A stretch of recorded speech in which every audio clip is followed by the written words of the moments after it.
Yes! Welcome, welcome! Welcome! Be expectant right now. Kaya nindot kayo ang ato ang ma-receive for today.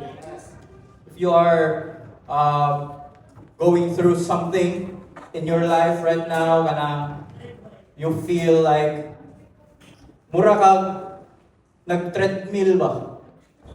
Naglakaw ka, pero naaragyapon ka sa the same place. Kasi makarelate na. Or ka kanang ginipig ba? Or kanang ganing mukuan sa wheel. Kanang hamster wheel. Kanang hamster nga magsakay sa wheel, dagan exercise, pasingot, pero naaraday sa the same place. So, many of us feel like that. It's like being stuck in where you are. It feels like you're not going forward. So, I've been there in that place, and I want to share this word for you right now, that we have a Lord, we have a Savior who shows us the way. We have a shepherd who will lead us, the way. So, for today, the message is about finding your way when life feels stuck. Finding your way. Huwag na ka sa maze ba? Huwag na ka sa maze. The promise of the Lord is this. In your valley of Achor, He will provide a door of hope. Ano man ang Achor? Trouble. In your valley of trouble, He will provide a door of hope. Nasa sa Psalms 23. Even yet, though I walk through the valley of the shadow of death, I will fear no evil, for you, O Lord, are with me. So if you are in your dark times in your life, say magananing ang buhay ay weather lang. Maybe you are in a high in your life, but there are also times nga naado ka sa valleys. Mo na siya. Sometimes you are in a hill. And taas kay kag faith. Wow, taas kay kag faith. And then you may be in a valley right now feeling lost. Beloved, God is the God of the hills, and He is also the God of the valleys. Amen? Amen. He will lead you through your valleys. You are not called to camp in the valley. Amen? So let's begin. Let's begin with the Word of God for today. And this word here, niya, nga word. Akong wife, iya man dyan nagpa-memorize sa mga kids o memory verse. Siya ipa-memorize nga memory verse ni Neo. Nga, gigamit dyan niya, iya dyan ang gitsuba, iya dyan ang gimeditate ba? Bata pa gani, iya dyan ang gimeditate. Halos nga even, ipapray na ako siya, maurag yan po niyang ipray. Kani nga verse. Grabe, attach ka siya ni nga verse. Ano siya nga verse? Jeremiah chapter 29, verse 11. So dirita, kasi nakapamilya aning verse 11. For I know the plans I have for you, declares the Lord. Plans to prosper you and not to harm you. Plans to give you hope and a future. Again, for I know the plans I have for you, declares the Lord. Plans to prosper you and not to harm you. Plans to give you hope and a future. Beloved, the Lord, your Father, has a plan for you. Amen. He has a plan for you. And not just any plan. It's a plan to prosper you in all things.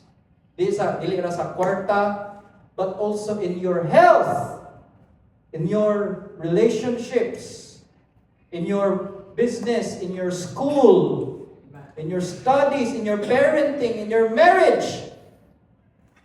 Apostle John wrote in his third letter, Beloved, I pray that you prosper in all things and be in health, just as your soul prospers. If it is not God's will to prosper you, then dili ta na i-pray ni Apostle John. So, he's moved by the Spirit to pray that prayer in his letter. So it is God's will that we prosper in all things, even as our soul prospers. Amen? Amen. So most of the time, Kaning Jeremiah chapter 29 verse 11. Mo ni nindot ni siya i-meditate, di ba? Balik-balik, inana. When we kani nag-chew mo babulgam, kana naaman na diha ang kuano, ang lamig. The more na nimo i-chew, the more na nimo makuha ang kuano na ang yang essence. So, let's deep dive pa jud. What does this verse really mean? Hantod mas masabtan pa jud na nato. When we meditate, by the way, when we meditate on a verse sa Bible, it's good that imo na siya balik-balik on word for word jud ba? Ana jud plan Ginoo para nako. But sometimes, mao gani mahitabo nako, I'll just share to you what happens when I meditate on the Word of God. The Holy Spirit will really move me to ask questions. Studyhin with me. Studyhin. There is something that you can get on this one. And God never fails. There na-adjay something aning word. And I'm gonna share this one to you today. Are you excited? Amen. Are you excited to learn something about this wonderful verse? And one way to really know the meaning of the verse in the Bible is to study the context. Say context. Context. Unsa ang context? Unsa siya sa whole ba? Unsay meaning jud na niya kung basahon jud nimo ang whole text, ang whole chapter, Jeremiah 29. Unsa jud ang Jeremiah 29? So, ato lang ikuan kung basahon ninyo ang Jeremiah 29, homework lang. It's actually a letter. Letter na siya nga gisuwat ni Prophet Jeremiah from Jerusalem. Nagsuwat sa diya, nasa sa Jerusalem. Gisuwat niya for the exile, for the captives nga Jew nga naa sa Babylon. So ato'y history recap. Flashback. Unsay nahitabo jud ani? Nganong naaman sila sa Babylon?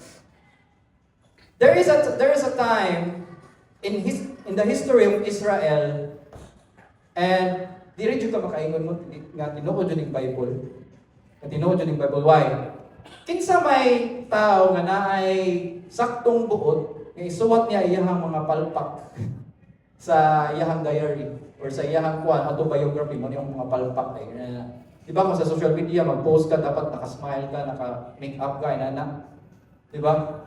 Pero these people, the Jew, kani mga Hudyo, mga Israelites, they really wrote everything that they did as moved by the Spirit. So, kung basahon nimo ang Old Testament, daghan kay na diha mga sala nila gipangbuhat, ila rin ako nang gi-record.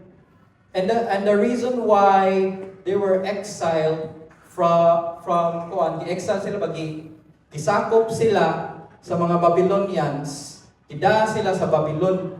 And it's a very sad story. It's one of the saddest stories akong nabasahan. Nga kung basahon ninyo ang the whole book of Lamentations, makahilak jud ka how unsa sila ka glorious before and how they have fallen. And it's all because of disobedience. Disobedience sa law. Muna nga daghan na kay prophets nga nagprophesy about anak nila wa jud nila gipaminaw. And that's why they were exiled to Babylon. So, kaning Babylon, again, Babylon. Diri ni ang kaning Babylon comes from, ang root word sa Babylon kay Babel. Who remembers the story about the Tower of Babel? Ang Tower of Babel, tukod na siya sa lugar what is going to be called Babylon. And Babel means confusion. Kalibog. Naglibog ka ba? Nalilito ako. Para mga ating kasabot o Bisaya. Nalilito ako. Lahi pang gudang meaning, no? Sa Tagalog, no? Kalituhan. Sorry. Confusion. That's what Babel means. Because nag-build sila of tower They spoke one language, unya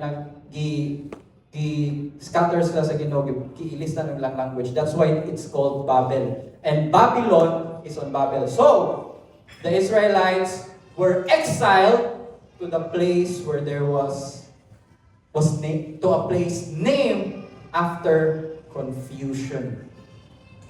Di ba? So, let's look at this one. Sa Jeremiah, sa verse 10, the verse that comes before 11. This is what the Lord says. When 70 years are completed for Babylon, I will come to you and fulfill my good promise to bring you back to this place. So, mao na ang plano sa Ginoo in the context of this letter. Gi-exile ta mo diha, pero 70 years na mo diha. This goes to show na even though ang Kingdom of Babylon mo ay nagsakop sa Israel, it's not on the power of the Babylonians. It's not the power of mananakop. It's still, God is still sovereign. Even in your confusion, He is still God. Amen? Amen. Yeah. I'm gonna share this one next Sunday. There's this verse here in 2 Timothy, even though we are faithless, He remains faithful, or He cannot deny Himself. God doesn't change. He is sovereign. Siya ang naghatag og deadline. 70 years. 70 years mo, diha. But, anong 70 years day, Lord? Anong 70 years day? Ato kuan. Gamay lang ako i-explain. 70 years, there is a commandment in the law na every 7 years, sa 7th year, mo na gitawag na Sabbath year. Kuan na siya, ato raning kuan, gamayo ra na itong story. Every 7 years, Sabbath year na siya. What sa ng Sabbath year? They are commanded not to plant or harvest sa ilahang mga land. Kay ilang iparest ang yuta. And this is, if na ay mga farmers diri, na ay mga kanang kuan bukid na mga farming, this is scientific also. Na-proven na siya later on nga na importante jud na papahuwayon jud ninyo ang yuta. Papahuway, dili na ninyo tamnan, dili na ninyo harvestan, kay para makuha ng iyang nutrients ba? But this is already, God is sovereign. He already knows, He is all-knowing. Iyan na nang gikomandaan sa Israel, nga every 7th year, dili na ninyo tamnan, dili na ninyo harvestan. Pero look at that, imagine na lang, good. Ang yuta, dili ninyo harvestan, dili ninyo tamnan. Ang utana mo, saan mo din inago pagkuhan di ay? Asa na may pangkaon di ay?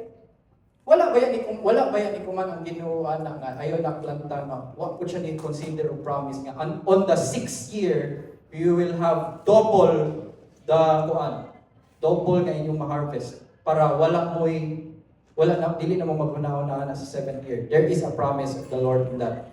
But human nature, mo ni naitabo, human nature. Wala na nila gibuhat. Pag 7th year, kada 7th year, anom ra gyapon sila, harvest ra gyapon sila. So, kanagong kuan gud, kanagong atawa sang batasan gud. Daghanan ako utang, oy.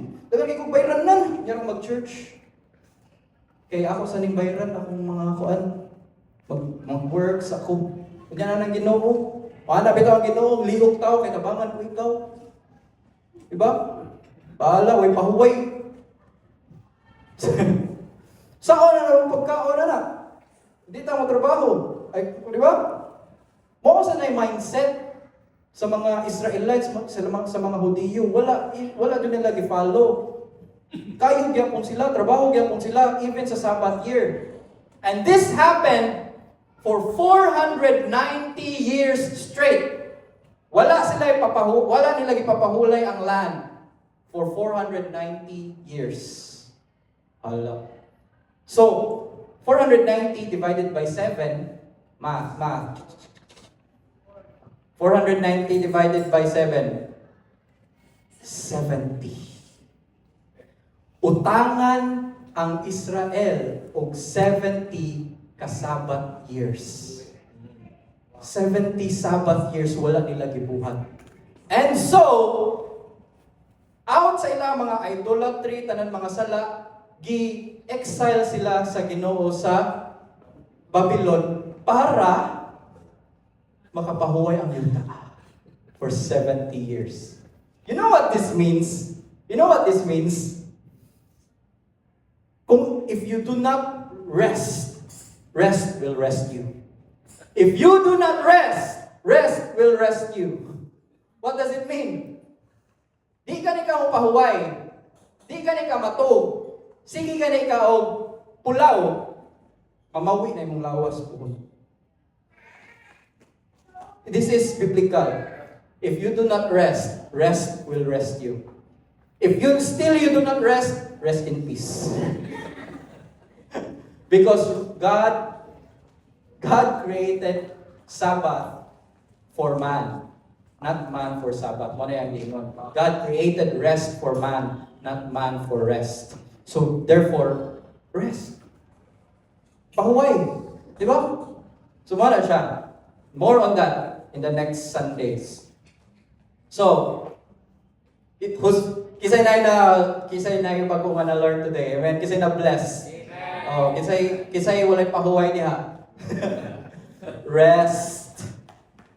Okay. Mabito na sila, wa nila gipa-rest ang yuta. Ida sila nandun sa Babylon. But the Lord commanded the Israelites, grabe ka, love gyapon sa Lord ang mga Israelites. Gikuman gyapon sa Lord ang mga Israelites even sa Babylon to multiply. To kuan kanang pagkuan jud ko diha, live even though naamo sa exile. Multiply. Go marry na. Pero ang sumpay, again, let's sumpay ato sumpayan ang verse 11. Unsa may sumpay sa verse 11? Sumpay sa verse 11, 12. Very good, children. Ang sumpay sa 11 kay 12. So, sige tag-memorize sa 11. Makalimutan nga naa din ay susumpay ang 12 o 13. Unsa may Jeremiah chapter 29 verse 12 to 13. Then you will call on me and pray to me, and I will listen to you. You will seek me and find me when you seek me with all your heart. So, kibaw ang Ginoo na siya plano. For I know the plans I have for you. But does that mean nga, oy, na kay plano Lord? Okay. Uwat lang po. Chill lang ko diri. Wait lang ko kung nara na ni mo Lord.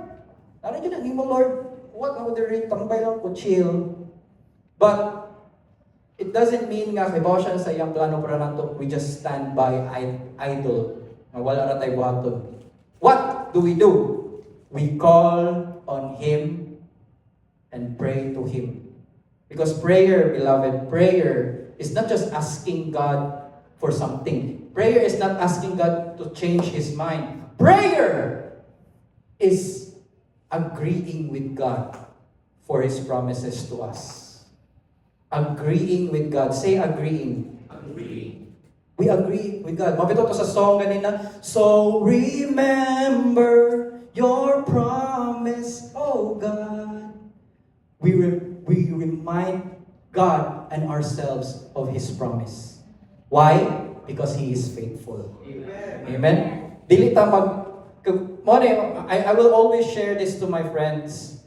Kanang, kibaw jud ko. Tubagon jud na sa Ginoo imong prayer. Kay kung ang imong prayer gani, ampay gani niya, tubagon jud na niya. Kung ang imong prayer gani, dili gani ampay sa iyang promise, sure jud ko din jud na tubagon. Kung mag-pray ka sa Ginoo, Lord, patiya patasan na ning tawhana, oy, patya ra gud ni siya. Sure ka maminaw ang Ginoo nimo anak? Sure ka maminaw ang Ginoo nimo? Sure ka nga mo na patiya patasan na niya, Lord, patya ra gud ni siya. Di ba? But kung mag-pray ka nga, Father God, I pray for this person that he will know or she will know Jesus Christ. Amen. That he or she will accept Jesus as her Lord, his Lord and Savior. Unsa man? Dili ka paminaw sa Ginoo. That is the actual will of the Father, that we believe in the Son. And therefore, you will be sure na paminaw mo din niya ang imong prayer. Amen? Have you prayed for someone today? Have you prayed for someone to know Jesus Christ lately? Because if there's any other if there's a prayer that sure jud na paminawon sa Ginoo nga iya jud ang tumanon, that is that prayer. Amen? Because that is His joy. His joy is for us to believe in the Son. Amen? Amen. Again, so there's another demonstration of this example. So, Prophet Jeremiah wrote the letter sa year 1 sa exile. Di ba na i-promise? But this is what's amazing about the Bible, is that it's not written by one man. It's written by multiple people across different ages, times. And makita nimo diri nga connected ang Jeremiah 29 o Daniel 9. Daniel is another prophet who is living in usa ni siya sa mga na-exile sa Babylon. And mao ni siya katong Daniel nga gilabay sa mga layon ba? Katong Daniel nga nag-interpret sa dream sa king, Nebuchadnezzar. Kani si Daniel nga nagsulat sa the book of Daniel. So si Daniel sa around year 67, 68 sa ilang exile, nagpasabasa na siya sa mga letters, sa mga prophecy ni Jeremiah. Then nakita niya nabasahan to niya ang kaning verse 10. Now, this is what the Lord says. When 70 years are completed for Babylon, I will come to you and fulfill my good promise to you to bring you back to this place. Nabasahan na ni Daniel. Yan na Daniel. 67 naman, 68 naman, hapit naman din maabot. Hapit naman din ang fulfill sa promise sa Ginoo. So, unsa may, o ikaw si Daniel, unsa makana, unsa may mong ma-feel, you will rejoice. You'll rejoice. Pero wala ra ni hunong si Daniel sa verse 10. Nabasahan niya ang verse 12. Then sa to nasa verse 12, then you will call on me and seek and come and pray to me. And I will listen to you. You will seek me and find me when you seek me with all your heart. Nabasahan na ni Daniel na part. And therefore, what Daniel did in Daniel chapter 9 is he prayed. I, Daniel, understood from the scriptures, according to the word of the Lord given to Jeremiah the prophet, that the desolation of Jerusalem would last 70 years. So, nabasahan dito niya. So, wala na nagtambay-tambay si Daniel. Iyang buhat. Unsay iyang nabasahan. And, beloved, nindot kayo. Homework lang dyan eh. When you reach home, read Daniel chapter 9. Read Daniel chapter 9. Ako lang ni ikuan diri ang iyahang prayer. Ang prayer ni Daniel. So, I pray to the Lord my God and confess, Lord, great and awesome God, who keeps His covenant of love with those who love Him and keep His commandments, we have sinned and done wrong. So, and by the way, kung sino nabasahan ni Daniel sa verse 12, you will seek me and you will find me if you seek me with all your heart. And dira nimo makita ang example sa unsa nay all your heart. Kung nangita ka sa Ginoo, nangita ka sa Ginoo karon, and you want to know what it really means to seek the Lord with all your heart, naa sa Daniel chapter 9 ang clue. What is it really like to seek the Lord with all your heart? So niyo siya, Lord, great and awesome God who keeps His covenant with love and those who love Him and keep His commandments. He called the Lord who He really is. Unsa jud ang iyang nature. He is a righteous and holy God who who keeps His covenant, iyang kasabutan with love. To keep His commandments, covenant of love with those who love Him and keep His commandments. And this is what Daniel said, we have sinned and done wrong. Give ear and hear. Open your eyes and see the desolation of the city that bears your name. Kani, read this together. We do not make request of you because we are righteous, but because of your great mercy. By the way, paningon matatan i-declare ganina, we are the righteousness of God in Christ. Why lang anong manang tips si prayer ni Daniel? By the way, Daniel is a man under the law. Say under the law. They are under the old covenant. Wala pa niabot si Jesus Christ ani nga time. And what is expected of them is that they follow the law to the letter. Mo na i-expect sa ilaha. They follow the law to the letter. So, and the law, and we are for the law. I am for the law. New Creation Church Cebu are for the law for the purpose God intended for it. The law is given, the law was created by God not to be followed, but to give us, to teach us, and to make us realize that without Christ we cannot fulfill the law. No one can fulfill the law. The purpose of the law is to bring us to the end of ourselves and realize we cannot. What a purpose of law. And so Daniel here, niduol siya sa Ginoo, ni-appeal siya sa Ginoo, even though kibaw siya makasasala siya along with the people. Kibaw din siya makasasala siya, but he appealed to God's righteous nature and His mercy. Who remembers that katong parable of the Pharisee and the tax collector? I-share na ni Lord Jesus sa Luke. Now, there is a tax collector nag-pray sa Ginoo, Lord, thank you, Lord, because I am so good. Thank you that I tithe everything. I tithe. I'm not like that tax collector, Lord, nga kaya ba anong tax collector? Lagot kaya sila ng tax collector. Dili tungod kay BIR, but ang tax collector sa ilang time is mura na sila traitor kaya nangolekta na sila tax for the Romans. So, lagot kay sila tax collector. They are the lowest of the low para sa ilang pananaw. So, ang Pharisee ningon, ay, thank you kay Lord, bukutan siya kay ko. Ganun ko, follow dyan ako yung law, blah, blah, blah. Hindi ko pareha ng tax collector. Naadiya, Pero tax collector, ningon nga, beat his breast, Lord, I'm not really worthy. Ganang, nangayod doon siya sa mercy sa Ginoo ba? Jesus said the one who went home justified was the tax collector. Because we can never approach God with our own good works, with our own righteousness. Mabuti akong anak. I help my parents, Lord. I cast out demons in your name. I do this and do that. I tithe. Dako kay kong i-tithe sa church.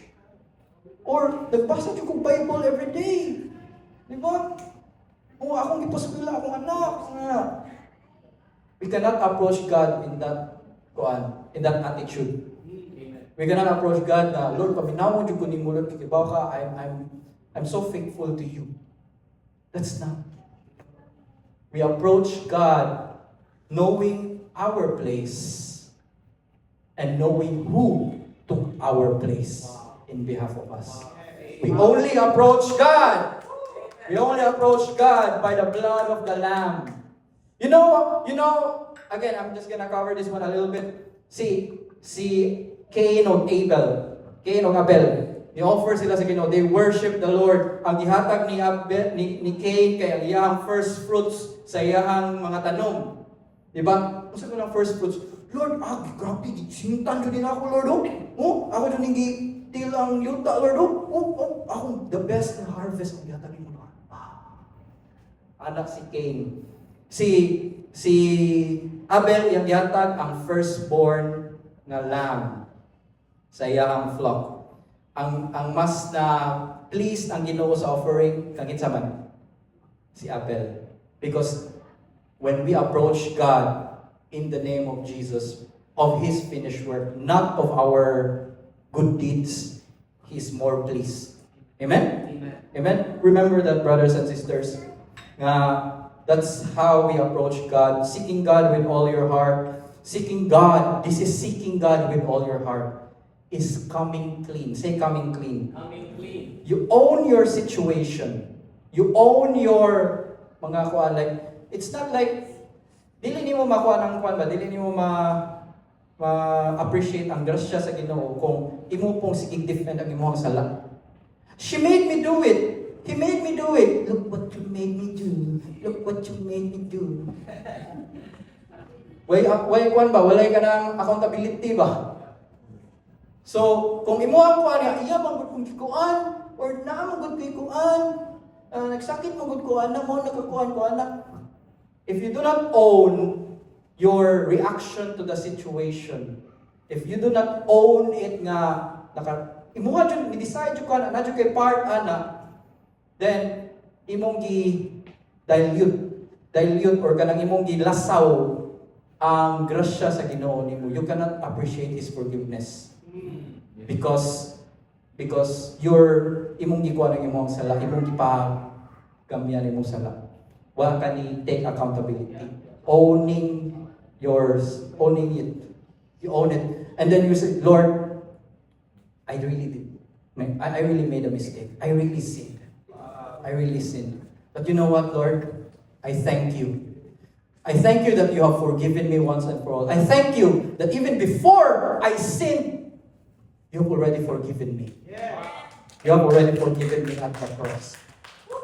Here, the real teaching of the new covenant is that we are already forgiven once and for all. And we approach God not to ask for forgiveness. He's already given us His forgiveness. We ask God to thank Him for His forgiveness once and for all. Amen? Amen. So, Amen. trust His grace. Where sin increase, grace increase even more. Nakasala ka, na-fail ka, you ask God help you. Thank you, Lord, for forgiving me of all my sins. And I know you don't want me to live in my sins. I know you are my Savior. I know you're my teacher. Help me get back up. Di ba ang una message last Sunday? When you fall, you don't remain fallen. You have a helper, you have a Savior to help you get back up. Amen? Hallelujah. Hallelujah. So, na-answer ang prayer ni Daniel. Wow. So, nag-pray si Daniel with all his heart. I was speaking and praying and confessing my sin and the sin of my people Israel, making my request to the Lord my God in His holy hill. While I was still in prayer, Gabriel, the man I had seen earlier vision, came to me in swift flight about the time in the evening sacrifice. Kitubag ang prayer ni Daniel niya. Naay something about ang evening sacrifice. Evening sacrifice. Duha na siya, morning sacrifice and evening sacrifice sa Israel. Kaning evening sacrifice, this is the same time. This is the same time nga ingon si Jesus, tetelestai, and He gave up His spirit.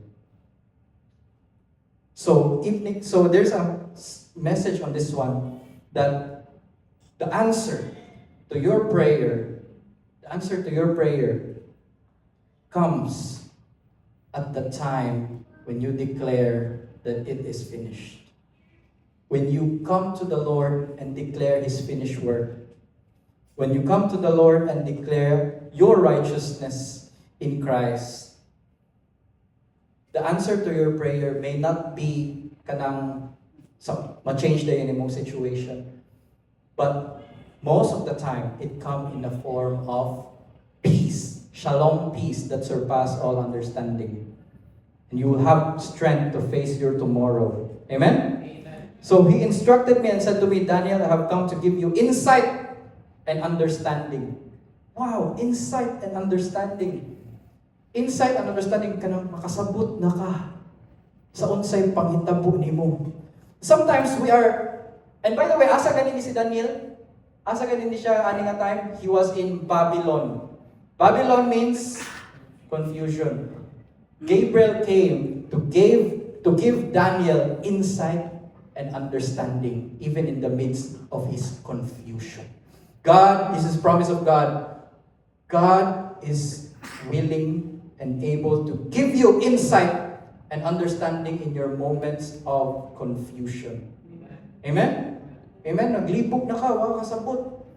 So, but, as I've taught before, understanding and insight, kasab ka na makasabot na kasi mong situation, there is a time for that. But it doesn't mean that God is not willing to give us that. The Lord is our Lord and teacher. He is our Lord first, so we trust Him to give us His peace. And He is also our teacher. Amen. To give us understanding. Amen? Yeah. And as soon as I began to pray, a word went out. And by the way, look at this. Ingon si Gabriel ha ni Daniel, as soon as you began to pray, what? Dili sa end, sa beginning, sa iyang prayer. Meaning, kay bawa na ang ginoo sa imong gawa sa baba ni Daniel. Pag pray pa lang ganin niya, a word went out which I have come to tell you. For you are highly esteemed.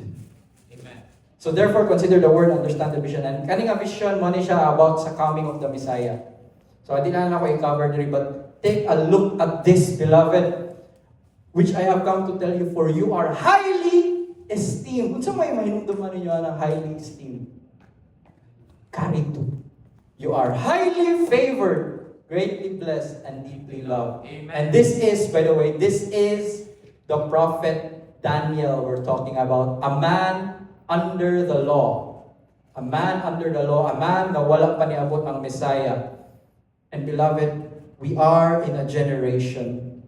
We are in a generation right now that Christ has already come to fulfill the law. Christ, our sin sacrifice, has already took our place. Yes. And we, more than Daniel, are highly esteemed, highly favored. Take a look at that. Daniel is under the law. He's seeking the Lord. He's anticipating the Messiah. Naghuwat pa siya. And we are in this generation. We are in the age of grace. Where we reap what Jesus has planted. The modern believer, we are under grace, covered by the blood of the Lamb. Amen. Hallelujah. Amen. And we are united by the Messiah. Yes. Amen. Amen. So take a look at this. Take a look at this. If God answered a man under the law with a vision of the future, how much more will He guide a child of God under grace? Amen. Turn to your neighbor and say, you are under grace. You are under grace. Kung gitubag sa Ginoo ang prayer ni Daniel, nga naa pa siya under sa law, how much more ikaw? Amen. A vision for your future. A vision to make you understand your direction. If you feel stuck in your life right now, beloved, if you don't know where you're about to go, wa ka kibaw sa mga himuon nga decision sa imong kinabuhi. Remember this. You are highly favored, greatly blessed, deeply loved by the Father, because His love for you right now is as His love for the Son, Jesus Christ. Amen? Amen? Are you blessed by the message today? Amen. Have you nakakuha na mo nga, wapa ko kay bawal. You may not feel it yet. Wala pa siguro natupag imong prayer karon. Nakakipangayo sa Ginoo nga, Lord, dugaya ay naabot, Lord, ay wa mo kay bawal, Lord, sa buhaton, Lord.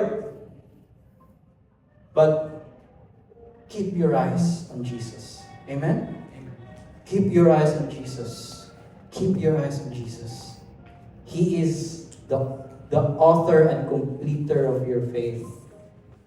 He is here. He is here. He is now. He is not later. He is not one day. He is now. If you're asking God, if you're trusting God for provision, don't just pray, Lord, one day I will be provided. Declare, Jesus, you're my provider. Amen. If you're asking God for healing, don't just say, Lord, one day I will be healed. No, declare today, right now, Jesus, you are my healer. Amen. Amen? If you're praying for restoration in your marriage, restoration in your relationships, don't pray, one day, Lord, puhon, Lord, puhon, maayo na niya akong marriage. No. Declare right now, Jesus in the present, Lord, you are the head of my husband. If you're the husband, you are my head, Lord. Amen. And you are the center of our relationship. Amen. Right now, you hold us together. Right now. Why can you pray? Why can we pray for this one? Because we have a Father who has a plan for us. Let the future be in His hands. Let your future be in His hands and stay with the Lord Jesus today, right now. He is here. And may I invite everyone to bow down your heads and pray to the Lord right now as we welcome the presence of the Holy Spirit right now, healing each one's heart right now. Receive these declarations in your life right now. Father God, we thank you for bringing us back from captivity. We thank you that you are our Redeemer. You bring us back from exile. You bring us back from the place of confusion to a place of trust, of shalom, peace, and of understanding. We thank you, Lord, that you are faithful. You are the same yesterday, today, and forever. And you cannot go back in your word. You always fulfill what you promise. We thank you that we can come to you in boldness, for we are covered by the precious blood of Jesus Christ. We are clothed by the righteousness of the Lamb of God. Hallelujah. I command all spirit of stuckness, spirit of confusion to leave this place, to leave your hearts right now. By the finger of God, I cast them out in Jesus' name, to leave your hearts right now in Jesus' name. By the finger of God, by the Holy Spirit, I cast you out right now. I command all spirits of infirmities, all the spirits of hopelessness, you have no place here in Jesus' name. I break all the chains in the mighty name of Jesus. I break all the chains that hold you back in your place. I command all those chains to fall in the name of Jesus Christ. Hallelujah. Thank you, Lord. Hallelujah. I affirm the Holy Spirit right now healing you in your heart right now. As you receive His ministering spirit. Let the Lord minister to you right now. To give you strength to face your tomorrows, to face your todays, to give you strength and hope and understanding. The Lord is our supplier. He is the source of our everything. He is the source of your life. He is the source of your love. He is the source of your wisdom. He He's the source of your strength. Cast down your crowns to the Lamb of God. Tell yourself right now, by myself, I cannot. But by your strength, By your strength, I can. I can. Amen. Amen. Hallelujah. In Jesus' name. Hallelujah.